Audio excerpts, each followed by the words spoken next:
Welcome to episode 3 of the Locker Room, the what, the when, the why, the how. By my side is Zach, Zed, the head coach.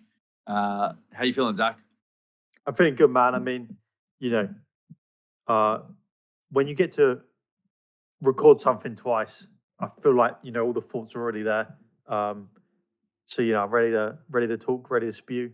Um, Honestly, I've still got some spicy thoughts in the back of my head that one day I will leak. Today might be that day, or it could be next week. Who knows? We'll see. Well, we will be introducing Capsidal, the newest member of the Boston Breach. We've just wrapped up our core kind of composition. Um, you know, I guess first of all, everyone wants to know why Capsidal.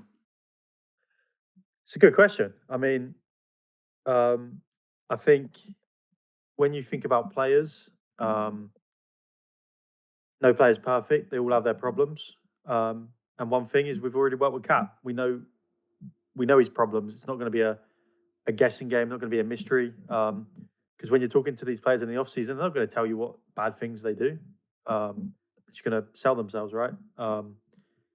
He's good at S&D. And for us to be, you know, consistently beating top 4 teams, we need a solid S&D team. So with him and Austin, I think we're going to be pretty nasty. We can come back to this in 8 months and see what our record is. But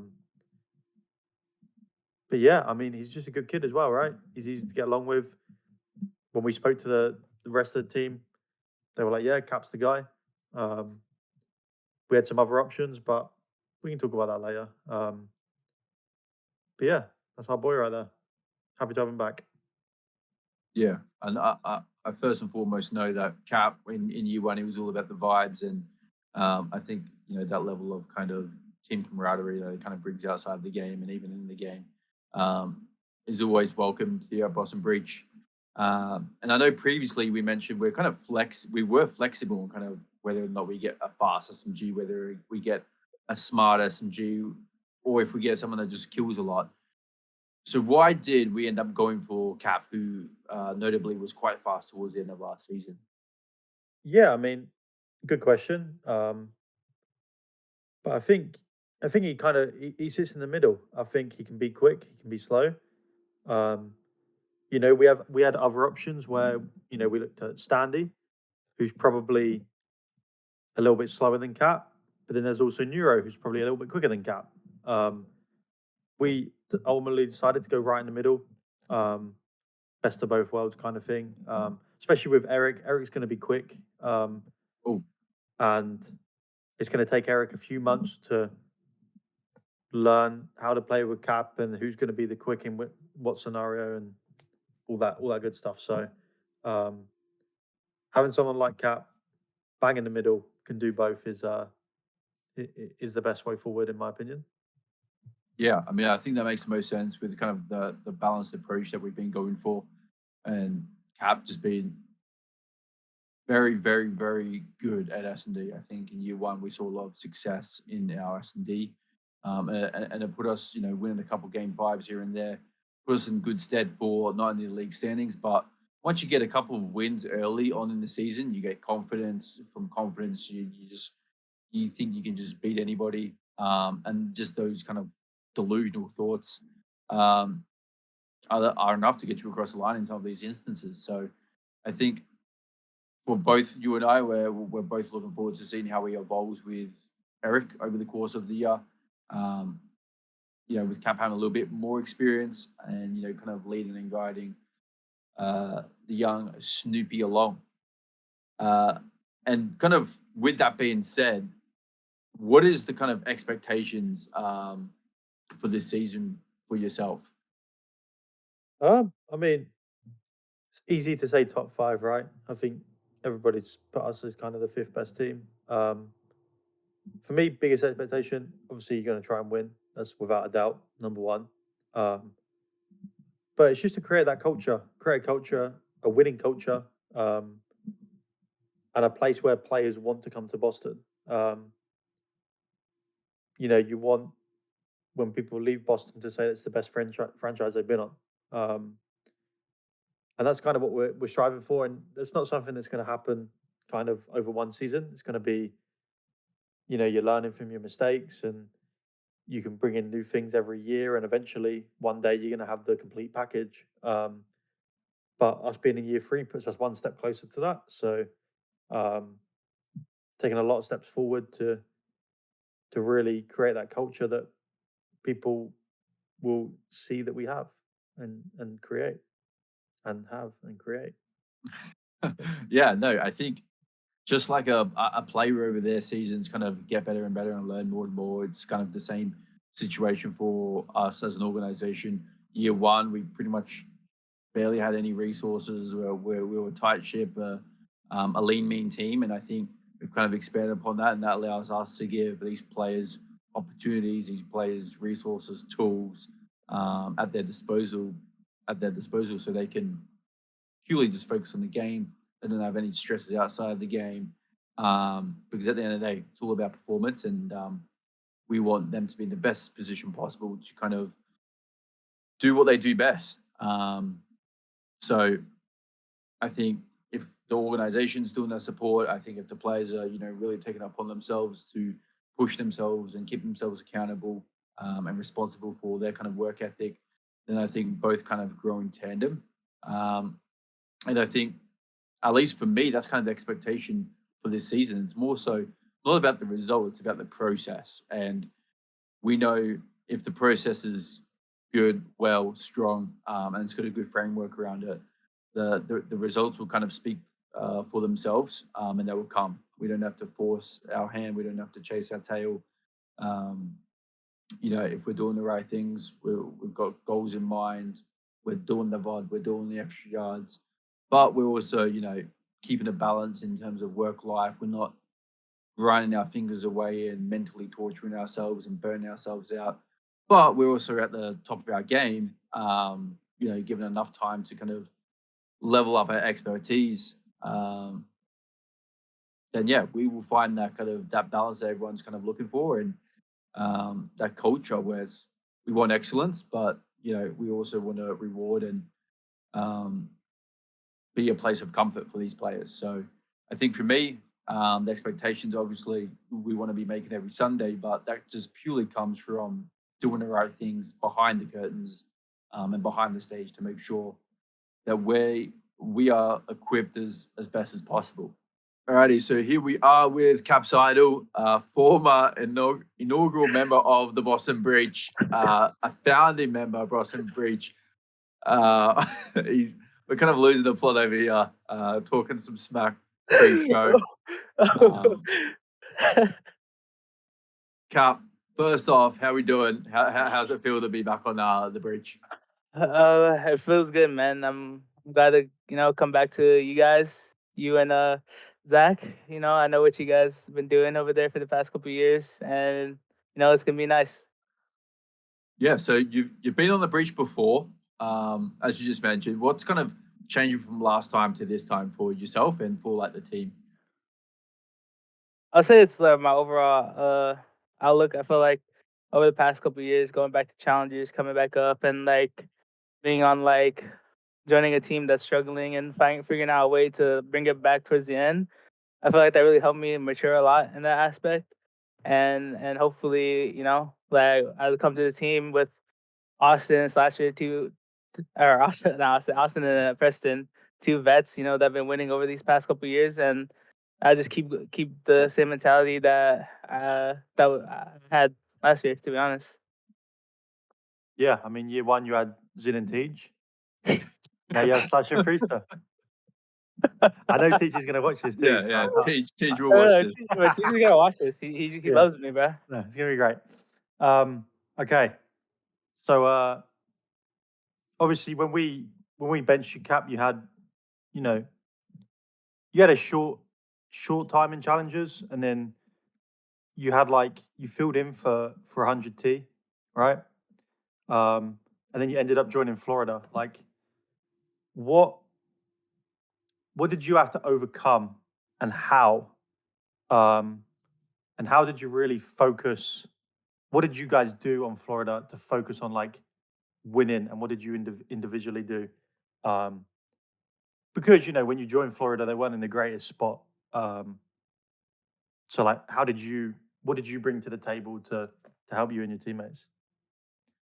Yeah, so I feel like Florida's problem last year is that they were too scared to make any errors in their play. So they were always trying to play correct, and that would cause them to play slower on the map. And then when I joined the team, like we were struggling with like balancing out when to take risk and when to like camp, I guess you could say. And then obviously Cole had some personal issues, and then we got Javi, and then Javi being like sort of like going through what I went through, like where he got benched and then he came back. He saw the same like errors that I saw, and then we all like mutually agreed that hey, these are our problems, and like if we want to like to show like because at this point what we just went 0-5 in like the stage 4, and then at that point we were like, all right, we know our problem, so it's just up to us. Like champs is already chalked. It's up to us if we want to like just die and roll over, or we want to actually show like we belong, like we belong in the league, basically. Yeah, I mean, yeah, no, I just want to say that it was in that period of time where it was, like I mentioned on the first recording, it was like Optic was like pretty much the god team in scrims, and everyone was like, "Hey, Florida, out of nowhere, really got their shit together, and they're like a scary force." And come Major 5, you guys did some damage, and usually it's the polar opposite where you guys weren't going to make champs. So I mean, I think there was like a 1% or 2% chance of making it, but like so many things had to go right. And like you said, so many people would just roll over and die, and or they'll play for themselves because they're trying to play for their stock next year. But you guys really like culminated as a team and really made a statement. And I think that's a big reason why in this offseason, Zach, you and me and Josh and the other players went, hey, Cap is our guy, because even in that situation, even when you guys were down and out, you rose to the occasion. We thought that's something pretty special. And to never give up attitude, that's kind of what we want here at Boston Breach as well. So, yeah, I mean, that's crazy to think about.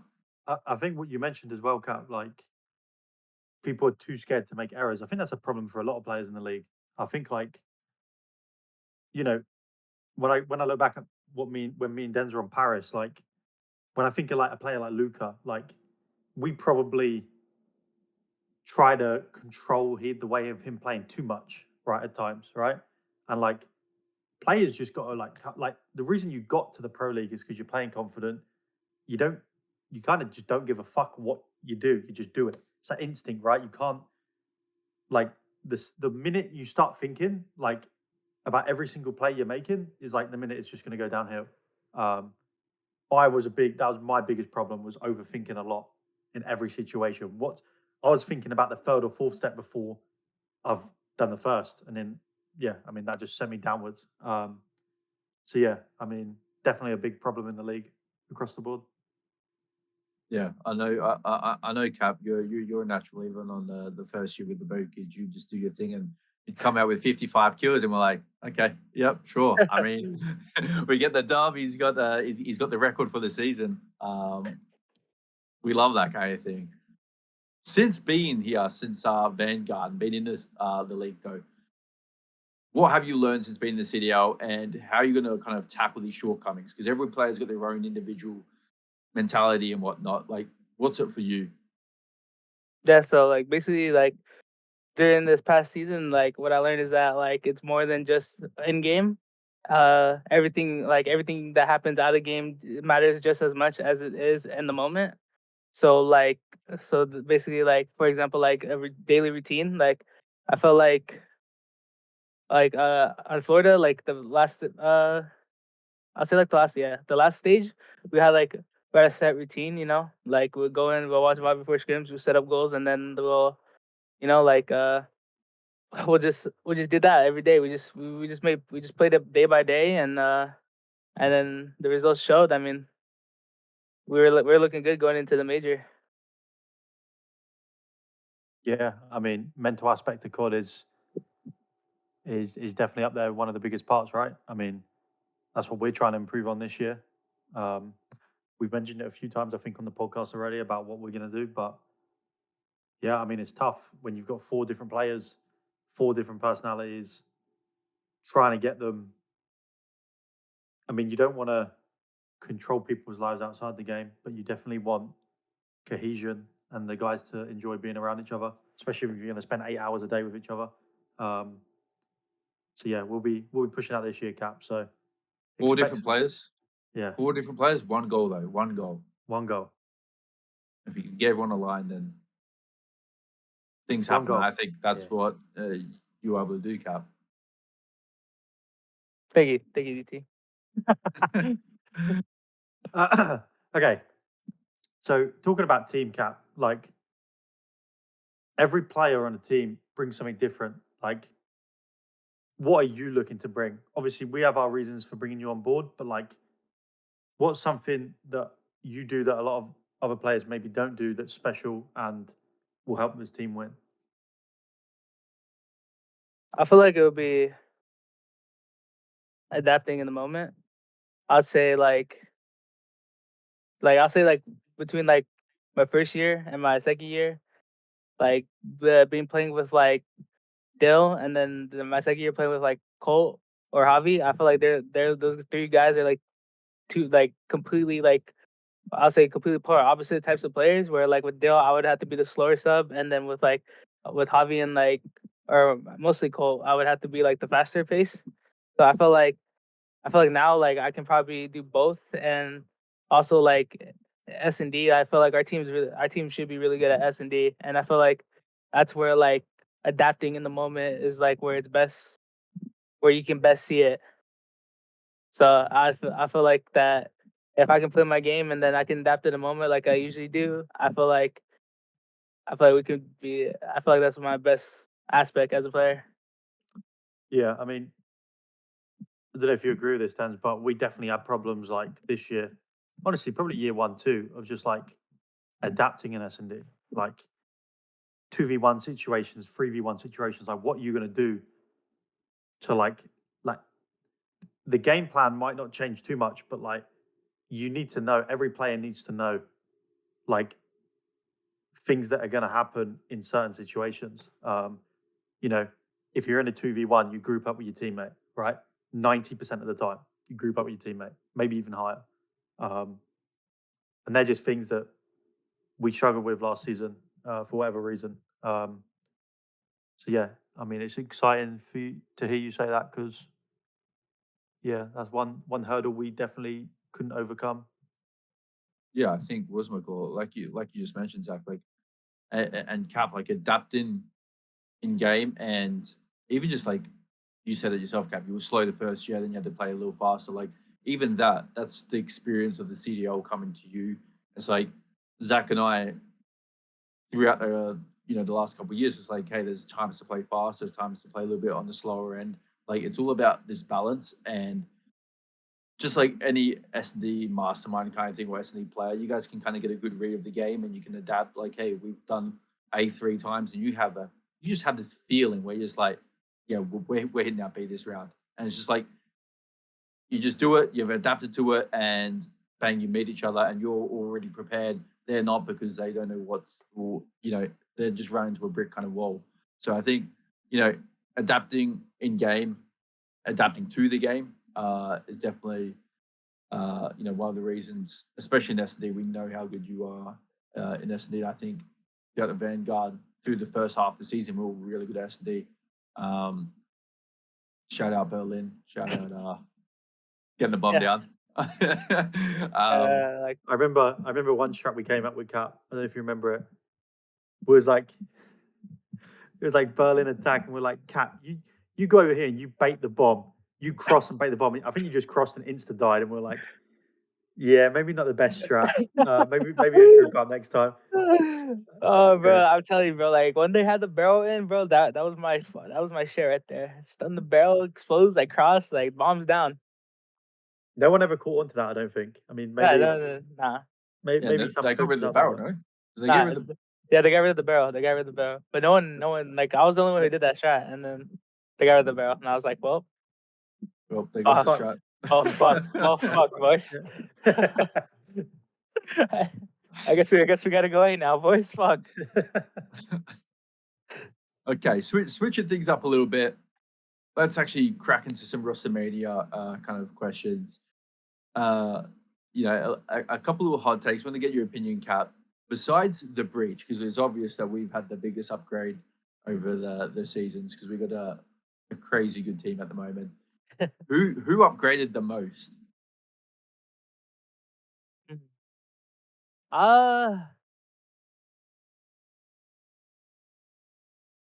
That's It's a good tough. one. Yeah, it's a That's tough actually tough. question. Maybe Toronto. Toronto. Do you Yeah. think? But do you think I Envoy coming in like I feel Pixie like was good? yeah, I know I put Charlie in challenges, so I know how good of a player he is, but I feel like especially in MW2, I feel like a 1-for-1 trade with like Charlie and Envoy. I think that's just like I feel like that's just like Envoy's just like a better player, to be honest. Like I feel like they play the same role, and I think he does it more like I'm trying to figure out the word. I say consistently, I guess. Like he does Yeah. it more like consistently. Yeah, maybe I mean, if you look at Envoy's experience, maybe Charlie can get there one day. But for Yeah, now, yeah. I Charlie, mean, like I play with Charlie, and like I don't like Charlie in challenges. Like when I played with him in challenges, like he was probably one of the best teammates I've ever had. He was like he was insane in S&D. Like he was just one of the best teammates I've ever had. I just feel like that at this moment, Envoy for Charlie. I think Envoy is just the better player. yeah, no. Outside of us, I mean, a lot of people were saying like, Optic, blah blah blah. I do think Toronto as well, but I do think Charlie can get to the level of Envoy in a few years' time. Yeah, I agree. Charlie's a Just great teammate as well. unfortunately doesn't have it right now. Yeah, Charlie's a great teammate as well, and he is like he's probably one of the best S&D teammates I could say I played with. That's all. That's some supreme gas coming from the Yeah, Mr. because SD mind. you've played with Tej. So hold up, the team shade again, huh? The Tej is coming in. Like, Yeah. Tej is catching shots left, front, and center. Yeah. Me and Terry were the duo. Yeah, no, that kind of WrestleMania, post WrestleMania questions are always difficult because, um, yeah, Toronto came, they won an event with Charlie, they came second at champs, and they had a bad day at the office. I mean, if they win that on that Sunday, that World Championship, like, do they run it back? Like, there's so many ifs, buts, maybes, like all these different questions. But yeah, who knows? We'll come back to this in 9 months' time and see if that was the right move. Yeah. So, talking about Charlie Cap, like, is there anybody left that you think deserves to have a roster spot in the league? In your opinion, Yeah, I mean, I think it's Charlie. just Charlie? I mean, it's probably more, but like on top of my head right now, I'd say Charlie. I mean, he came in the league, he won his first event, he got second at champs. I mean, there's a lot of players, including myself, that haven't done that yet. Like, haven't even got close to that. To be honest, I mean, it just sucks for him that like Envoy was available at the time, and he's kind of getting like I guess he's kind of getting hoed. To be honest. And give me two more players. Give me two Good. others. Yeah, I'm interested to see who you got.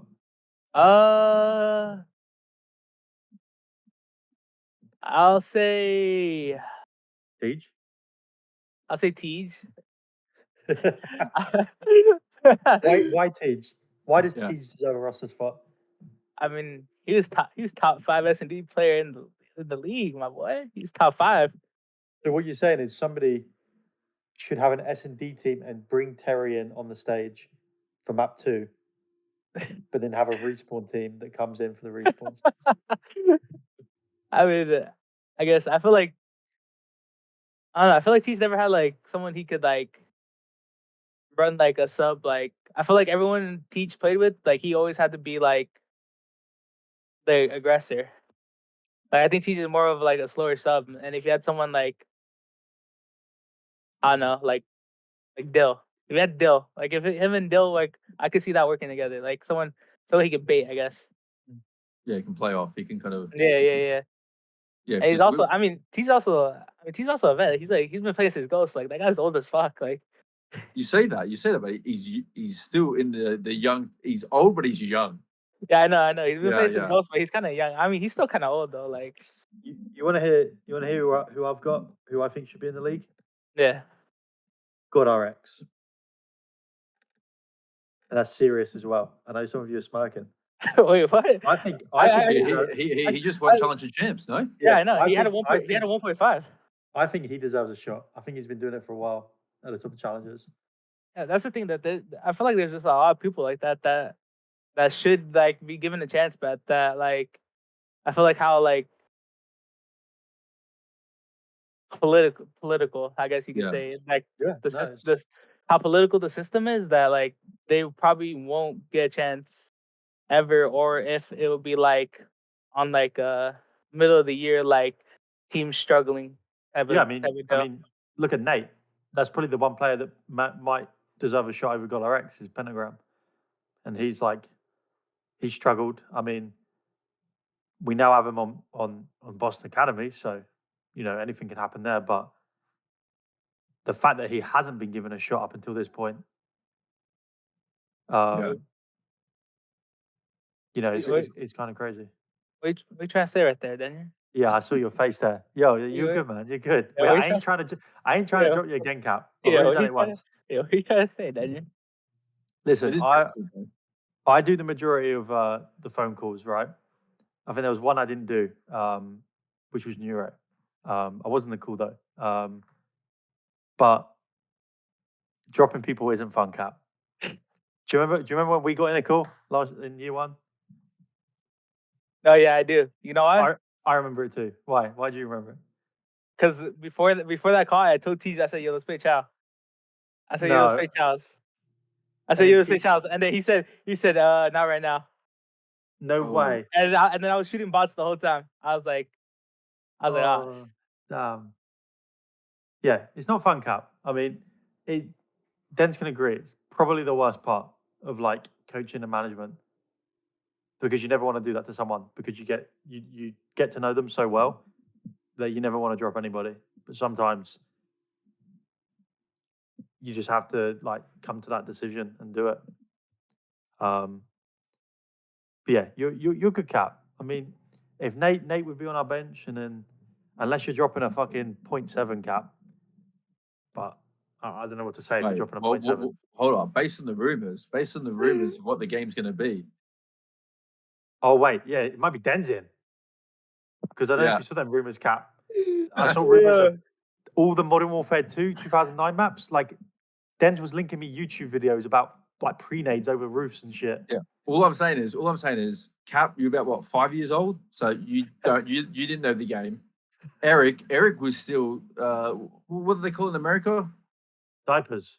No, when you're sucking on the bib. The bit. no, the dummy thing. What do they No, call no, it? bib. Pacifier. It definitely could be me coming up. That's all I'm saying. That is that's a hot take. Boston Bridge make Right. more roster changes with the coach and general manager stepping in. You could be like Marky. Yeah, but I'm gonna win series. I'll probably win events. No one knows this, Cap, right? Like, actually, no one knows this. But the event that Marky B stepped in, right? It was Friday night, right? On Saturday morning, first game, I was very close to playing for Dill, because Dill wasn't feeling very well. So I was shooting bots in the back, ready to play Vegas Legion. And I don't know if you remember I don't know if you remember the series, right? But we destroyed them, right?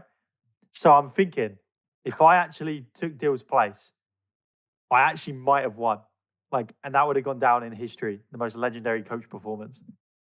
What if you win it and you just got fucking You got slammed. I mean, that's the expectation, right? I would have I dropped Zach. I would have dropped him after that. I'm going, No, I was you're not coming in again. I was so ready to play. But Dill ended up feeling better. Went in Slam Vegas, so all good in the end. All right, Fun let's. fact.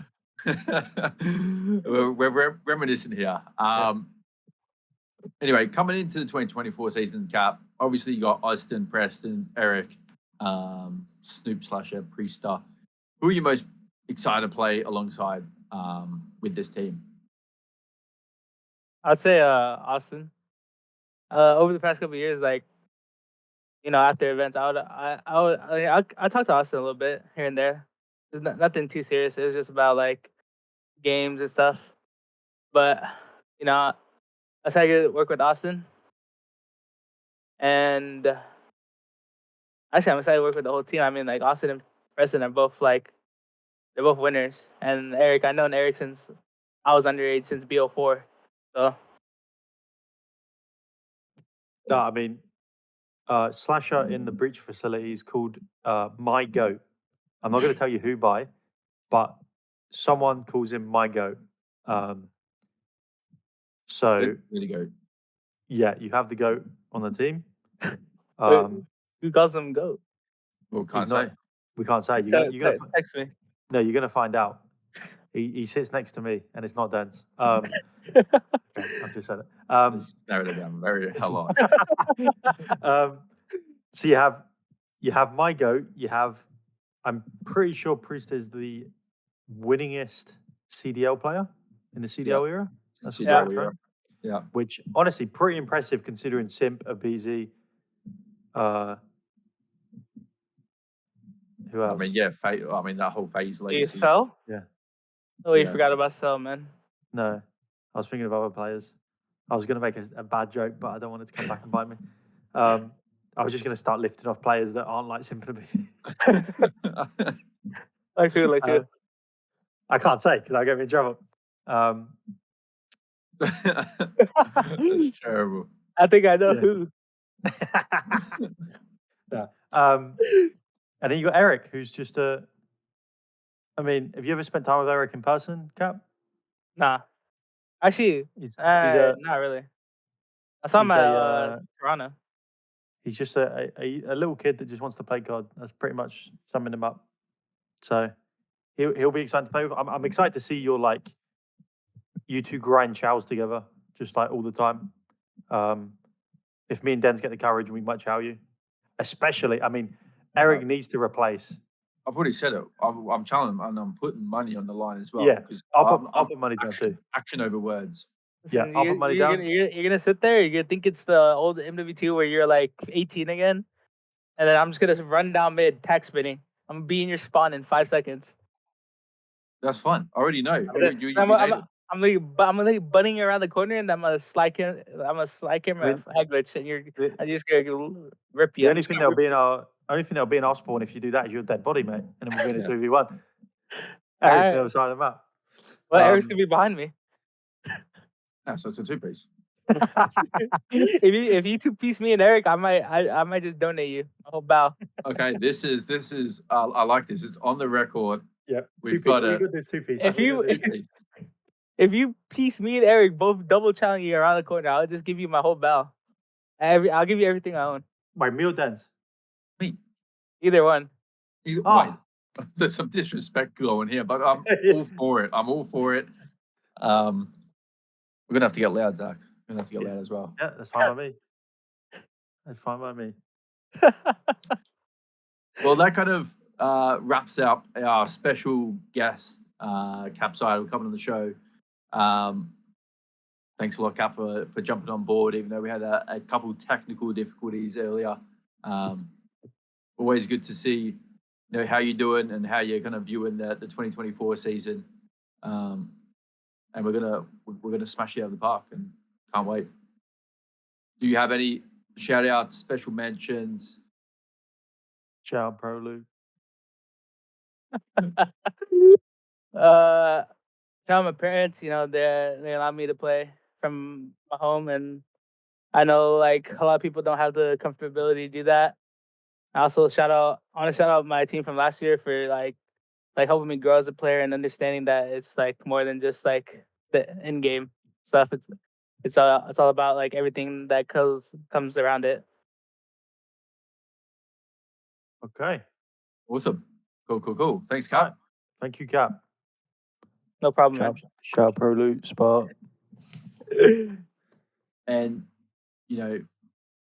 now that we've just had Cap on board, big shout out to Cap, coming back into the Boston Bridge. It's going to be new life for us, a second chance for the both of us. I want to get into one of our favorite segments, Zach, is the fan questions. And we have a few of them, which I'm just having a look at now. And the first one, actually, I'm going to leave the first one because I want to hit it over to you. This one's from the COD Casuals. And their question is lessons learned last season as a coach and a GM that you'll be implementing this year in and out of the game. Okay, it's a good question. I like the Cool Casual. They're cool. Have you seen that series about reacting to our docu-series? Yeah, they react to what Chris is behind the scenes doing. Yeah, it's cool. Yeah, it's amazing. No, I mean, the biggest thing for me, can't remember if I mentioned this before on the podcast, but it's just like holding people accountable when like things they say or do like just aren't good for the team. If maybe they're saying something behind another player's back, that's where I need to step in as the leader of the room and be like, hey, let's not do that, cut that out. Like, that's not helping. If you have a problem, come to me, we'll fix it. We'll do something about it. Because talking between yourselves about other players just isn't going to do anything. The only thing it's going to do is make things worse and you're going to start resenting people. So that's probably my biggest thing, is kind of put my foot down a bit more. I feel like I'm pretty lenient, mistakes happen. I'm not expecting people to be perfect every day. But one thing they can bring is respect. So that's kind of what I'm aiming for. Yeah, I mean, for myself, I guess some of the lessons that I learned is kind of as a general manager, I'm pretty hands-on and day-to-day, so I like to get in the kind of mix of it. And sometimes it's maybe a little too overwhelming or overpowering, and the day-to-day, looking at scrims, looking seeing results. Sometimes it could be a bad day, trying to circumvent some of the things, and really just trying to take a step back and let things take a natural course. I think, myself and yourself, Zach, we kind of came up through the era. You didn't really have coaches, you didn't really have support staff. You really had to kind of knuckle and you'd nearly be fighting your teammates, kind of thing. And I'm not saying that's what's going to happen, but just letting things try to also at the same time, you want to step in, but I also kind of want to step back and let things actually, I think it's also good for teammates to kind of have some bite back to each other. And I don't want to call it a fight, but like debate on, as long as there is a point where everyone's back on the same page and aligned. I think sometimes people are too scared to say something and they don't want their opinion heard, and sometimes people are too forceful in it, where other people take a back seat. But just let things take its natural course, as long as everyone remembers at the end of the day, there's one goal in mind, and that is, at least for the players, at least for the organization, it's winning. And how do we get there? And so, yeah, for myself personally, more taken a back seat. And, to follow off on their first question, their second question is, with the roster completed, what are you guys doing to enjoy your off season? Shoot away. You say enjoy the off season. For me, enjoy it. I'm in the gym a lot, probably like 6 days a week. If we're gonna if we're gonna push for physical, like good physical health, good diets, it needs to come from the top, right? You can't just expect the players to do it, but nobody else. So I'm gonna try and set an example, do it myself, and kind of go through that with them. But for more unenjoyable things, is playing Apex. I mean, that game just I can't stop dying in the first like 5 teams, and I try to blame my teammates, but at this like I'm the common denominator at this point, so it could be me. So I might retire from that game. We'll see. What about you? Yeah, honestly, there's just some planning for the next season. Obviously, we're looking to do a little preseason kind of summer for the players, getting that all sorted out. Uh, Unfortunately, as you know, part of the management group, we don't get to have as much off time as some of the players. They go to Europe, they go to Hawaii, they're living the life. But you're kind of already trying to set up as much as possible. So when you do come into the season, you're not having to scramble and do a billion other things on the go. It's kind of, hey, this is the plan, let's execute it. At the same time, I do like to also try and get away and play some Apex, which is the flavor of the month.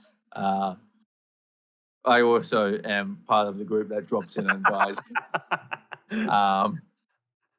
We keep changing thirds, and it doesn't really go too well sometimes, but it is addicting. The dopamine hit that you get, um, yeah, it's good fun. And also just been playing some other stuff in my personal life. So it's been all fun and games. We can Yeah. we can move on to the next question here from Cade Buffalo, um, which is a good question. But what's a difficult part about being a GM that often gets overlooked? I Often guess gets overlooked. you're one of 12 that can answer this question. So Yeah, I mean, I guess some things that get overlooked is obviously what is in the public space, I guess. Um, or what's in the private space isn't in the public space. So, I guess the reasons why some things aren't the way they are. Um, whether it come down to decisions and how to handle and kind of control that narrative. I know there were a few things that got brought up over the season and trying to manage that. And it's all it's all a little weird for the public space when you don't know what's happening. So as a general manager, and I think this kind of program, this show right here is a good example of, trying to set things straight, provide transparency, be honest to the fans of the game and the fans of the team. Um, because I think, giving you guys insights into what's happening behind the scenes and why the decisions are made uh, makes it easier for us, makes you guys more informed and you guys know what's going on a little bit more, and that, we have the best intentions of the organization at heart. Um, because there's some criticism that comes our way sometimes, whether it be myself, whether it be the coaches or the players. And at the end of the day, we are doing things. We're doing as much in our power to give you guys, the most we can. We want to win. We want to see you guys happy, and just trying to tell that story and how things happen. And sometimes I get that gets overlooked, where it's just like, oh, the public might not get the reasoning they're looking for, but sometimes it's for the greater good. So, yeah, I think a difficult part is trying to be completely honest when sometimes, you don't have that avenue. But I think this is, a good opportunity to kind of put that to bed. Um, Next question, Goonja.eth. I think last time we said Imperium. Yeah, Bitcoin's brother, and we're not sure if he is Goonja the player. I don't think he's Goonja the player. It could be. He could have turned into an investor. We don't know. But he says, what's an acceptable placement for you guys? Are we okay with T5, T6 placing?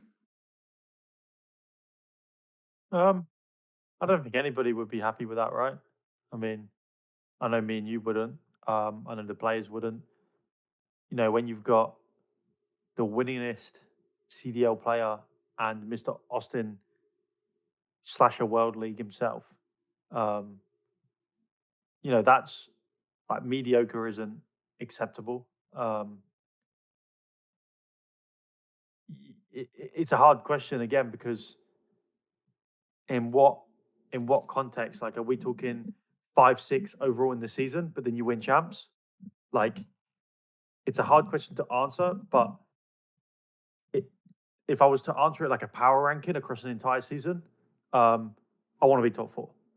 You know, we've always done more with less in the last 2 seasons, so now we have more. I expect us to reach new heights that we've not reached quite yet, and that's on me. That's on the players. That's on the environment. But yeah, I mean, a top 4 season finish, like regular season finish, would be a success in my eyes, with a Yeah. couple of chips along the way. Yeah, I mean, I think if you were getting top 4, you're probably winning a major or 2 anyway. So I'm of the same mind you are, Zach, where it's like, hey, you're top 4 at the end of the regular season. Yeah, you probably won a couple chips or a chip. But at the end of the day, everyone wants to win the penultimate ring. And if you would ask me, hey, would you guys, if we were to come 8th in the regular season, but you won a ring, I'd be like, that might be, I'd be pretty ecstatic about that. That's kind of a big story to tell, coming from last seed, a chance to kind of win it all. But like Zach said, we've always done more with less. I think year 1, we exceeded expectations privately and publicly. And I think last season, I mean, we ended up finishing champs 5th, 6th, right in that kind of bubble. Beating Minnesota to knock them out, but falling short against FaZe. So we've done decent. But once again, if people are going to publicly say that we're a top 5 team and we've got the best of the rest kind of thing,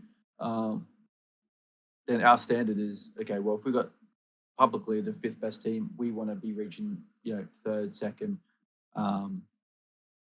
and obviously 1st. But, you look at the whole environment and coming top. That's why we say just come top 4. And, once you're there, you're kind of pretty much in the mix. I think LA Thieves won champs and Vanguard. They were top 4. New York won it this year. They could 2nd or 3rd seed. So, like, once you're in that top 4, you can win the world championship. And I think that's the main thing. But yeah, I guess the next question from Vinay. Once again, don't want to pronounce you're gonna butcher his name wrong. You have to just call him Vinay. Yeah, I'll call him Vinay. Vinay V821. He said, what potential did you see in Snoopy that prompted you to sign him for champs and then for this upcoming season? Another good question. I mean, because a lot of people won't know it, but I mean, he just passes the eye test, right? Like his movement, very similar to Shotzi. We knew that when we first picked him up, but it wasn't until we brought him onto the team. He was in the facility. We spent time with him that you realize like how good of a kid he is. And I think goes without saying he overperformed the champs. I think when you come in and you play in your 3 games you play up to cam phase in front of a crowd that you've never played for, like in front of before. Like, I think he's done an excellent job. And to have that kind of adversity and be a good kid at the same time, I think the sky's the limit with someone like that. So I'm more than happy to run it back with him, and now he has the mentors like Slasher and Priesthood to help him. So yeah, I think it was at Toronto where unfortunately we fell short until we kind of lived through the academy team, and I had my eyes on all the academy players and wanted to see what Snoop was all about a little bit more. What he was doing in challenges was pretty crazy. Just once again, just watching his own gameplay, you can throw all the quantitative stats out the window. He was fast, he had good aggression. He was playing with confidence, so that tells me he was just that he had that confidence already instilled in him, and he's he believes in himself. So then calling him up to the main team after we we're at our lowest point was kind of a no-brainer for us. And then, yeah, like you mentioned, Zach, he came up against some powerhouse Titans and impressed us flying And colors. let me say, playing Optic on a main stage, it's not easy. You might not hear the crowd that loud, but the floor and the entire setup vibrates. Yeah. And it can be off-putting, especially, right? Because this used to happen to me quite a lot.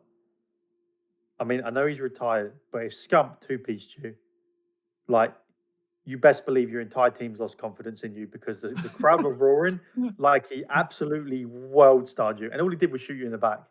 Yeah.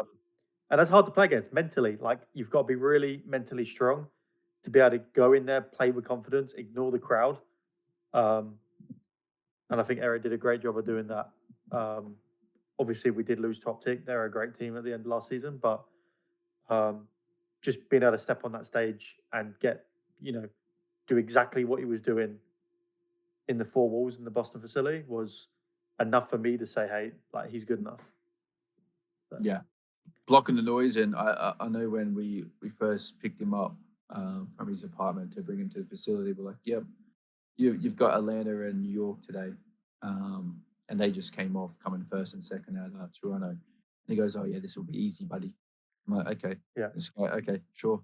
And then the next day, he had a Five Guys right before practice. Yeah, he felt. Yeah, I think he turned into a legit burger. And I don't think he's ever had Five Guys. He's never going to have Five Guys again before we play. So, moving into our last question, though. Last question of the night. This is from Ethan Lewis. And he said, what's up with Nate Pentagram? Bro's been putting up numbers since being on the scene and doesn't have a roster spot. Yeah, I mean, Nate is an amazing player. He's an amazing guy. I've had multiple interactions with him. Like I said, I lived and breathed through the kind of the academy team through the Toronto weekend, and I fully believe it. He deserves to be on the starting roster at the CDL level. I think he's gotten into that kind of loop that we talked about with Cap before. Sometimes there's a lot of politics surrounding players getting picked up. I'm not going to say it's friends league, but there are those connections where a lot of people will say, hey, I know who this person is. This makes sense. I know how to deal with this person, and it's much easier to go that direction. But all I can say is he'll be on a CDL contract this year. Stay tuned for what he's able to do, and I think he's gross, and he's definitely going to make an impact in this CDL some way, somehow this season, whether it be with us or, whether or not someone comes knocking. I think it's only a matter of time for him. And yeah, amazing player, amazing guy. So we're here to fully support him in any way possible. And, how about your kind of take on that, Zach? Yeah, I mean, very, very similar mind. Obviously, I don't know him as well as you do. I kind of take a hands-off approach, like with the academy. Obviously, I'm the head coach of the main team, so haven't had a chance to speak to him too much. But from what I have, the interaction I have had with him, super chill guy. Definitely a different person than what his, what he's made to be like. I think over the years you heard rumors of what he was like, but I think he's completely changed since then. I think he's grown up. And he just wants a shot, right? He just wants a shot, deserves a shot, and like you said, he's going to get one. It's only a matter of time, and whoever does get him will be lucky. But for our sake, hopefully nobody. So we'll see. Yeah, no, he's talented, so we'd like to keep him, but also don't want to. Yeah, never want to hold. Yeah, never want to hold players back from opportunities. That's the.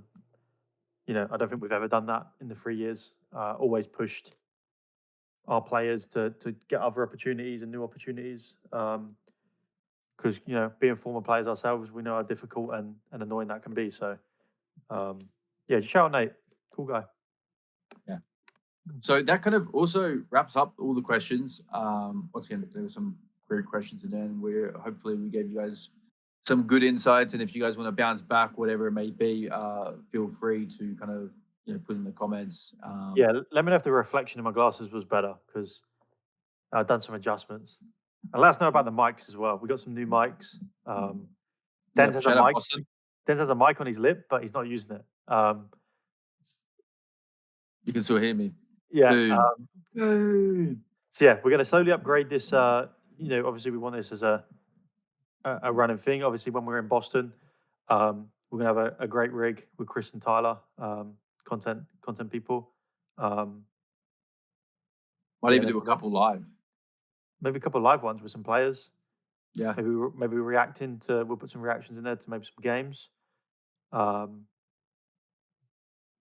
Maybe we can do that. Reacting to some games. Maybe we're like deep diving it a little bit.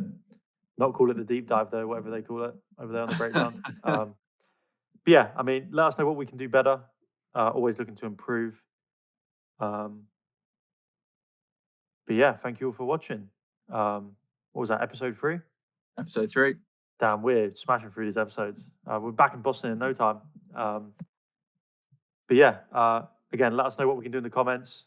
Like, comment, subscribe. Chris, link my PayPal in the description as well if anyone wants to support me directly. But yeah, thank you all for watching. Thank you. Toodles.